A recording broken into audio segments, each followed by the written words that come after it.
Architectural Builders Supply is pleased to present you with this recording of the technical question that is listed in the title of this video. This call may be monitored and recorded for quality assurance. Inches. So I was looking for a 4-inch. And the hinges are, I guess you call it mortised, so they're inset into the frame. So I need a perfectly flat hinge reinforcement plate, not one that has an offset in it.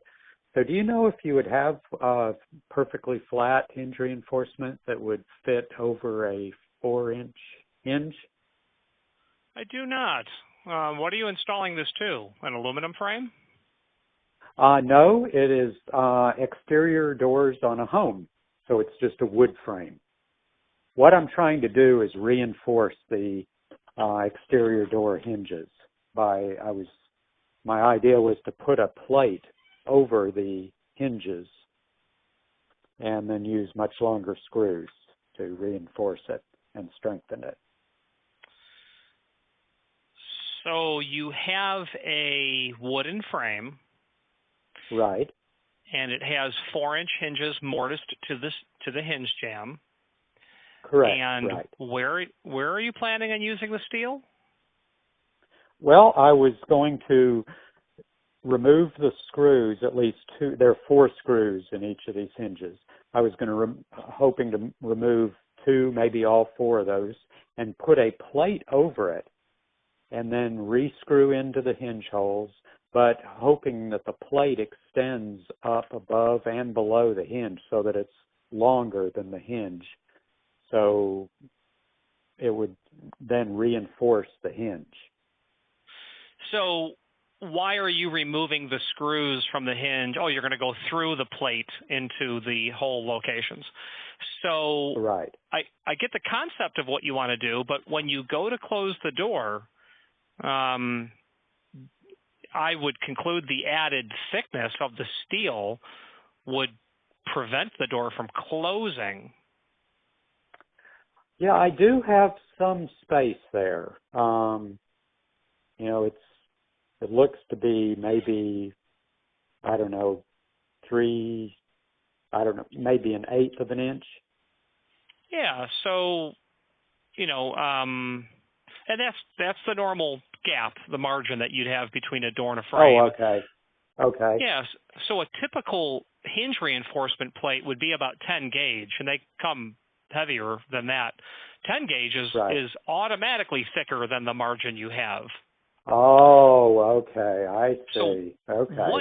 What is the door made of?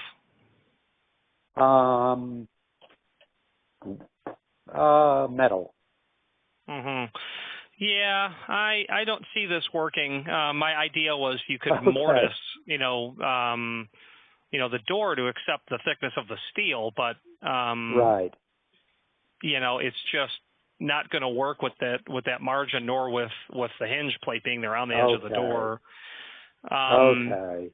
Now, what people do to do this is before construction, they will take substantial pieces of steel and apply it to the backside of the jamb. We have gotten into some extreme measures for clients building doors and frames for them where we've reinforced that material, and then the hinges are literally machine screwed to heavy steel behind there. Okay. But in this case, so why are you thinking about reinforcing the hinge prep in the jamb? Well, just for home security, there are apparently, people can kick doors in without too much difficulty. And from what I've read, one of the weak points is the hinges. And so there are companies that sell sort of sets of plates. Some go by the doorknob and deadbolt on that side, and then the kits include hinge plates that go on the hinge side of the door. Now, I'm not sure how thick those are. I would think they would run into the same difficulty you were just talking about.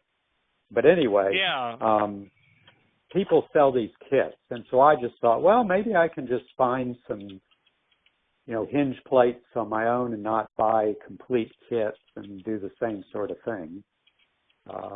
But maybe that's not feasible. Maybe the best thing I can do is just put in some extra long screws that go into the frame and hope that helps hinges hold better. Well, what you certainly want to do is run those long screws so that they absolutely hit the stud behind there, or the studs behind there. Okay.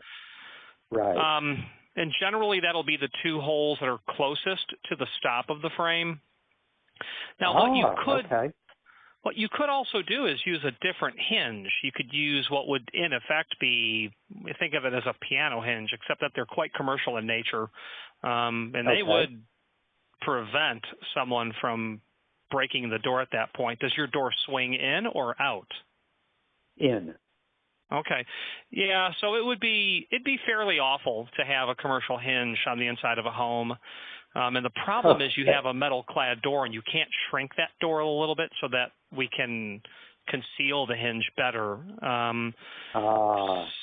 So what people do is, the way that they really break in, kicking the door in or whatever at the hinge side, that you have to be quite determined. The fire department doesn't even attack the door there. But what they'll do is, let's say if your door is 3 foot wide, and let's say when you're on the outside and the distance between the stops is 34 3/4, well, what they'll do is they'll cut a 2x4 that's like, 35 1/2 or 35 3/4, and they'll get that in there, and then they'll hammer it flat to spread the frame open so that you can just easily push the door in. So you obviously want to make sure you have a deadbolt on the door. And then I would put a latch guard on the door. They make them for in-swing doors so that they interlock to a certain degree. And they're ILP-212, I think is the part number. So you can lock it in there. But without starting from scratch, I don't see any low-hanging fruit in terms of how to upgrade the security. Now, having said that, there's an old carpenter's trick. Are you familiar with what a double head nail is? A 16-penny double head nail? No, I'm not. Okay.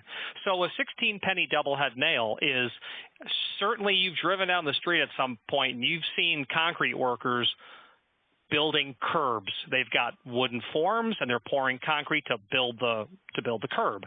Sure. Well, they use nails that have two heads on them because they'll use these 16-penny. And a 16-penny, don't quote me, but it's probably 3-inch long, a nice big screw.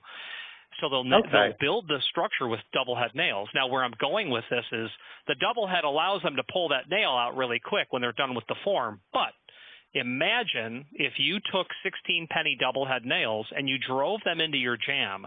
The head is sticking out. Okay. Well, drill a hole in the edge of the door, and every time your door closes, your door is going to sit, that double head is going to sit inside of your door. That's an old carpenter's trick to create a security pin sort of application. So that will definitely reinforce someone from a brute force attack from kicking it in there. And if you were to do an internet search for 16-penny, and penny is the unit of measure, so to speak, double head nail, you'll see it. That's super low-hanging fruit, and it's easy. And I would pre-drill the hole before I drove that big nail into my jamb like 3 times. So that might be some low-hanging fruit for you. Okay. Well, good.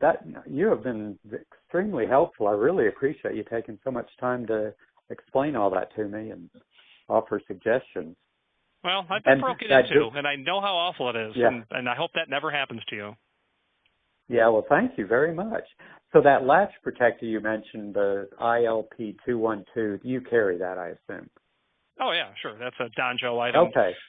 Yeah, they're available in probably 3 colors. They're about $14 each in the standard, or whatever, $17 each, whatever it is. Right. And that's in my site, it's ILP-212, and if you scroll down to the bottom of the page, you'll see what they look like. And, locks keep honest people honest. They'll move on to the next one when it's too much work. Yeah. Right. Okay. Well, thank you kindly for taking all that time to explain everything to me. I really appreciate it. I'm glad that you called. Thank you very much. Okay. Thank you again. You have a good day. You too. Bye. Architectural Builders Supply hopes you have enjoyed this program. Again, thank you for watching, and if you've enjoyed this video, please click thumbs up. Please subscribe and maybe even send the video to someone that you know. Thank you.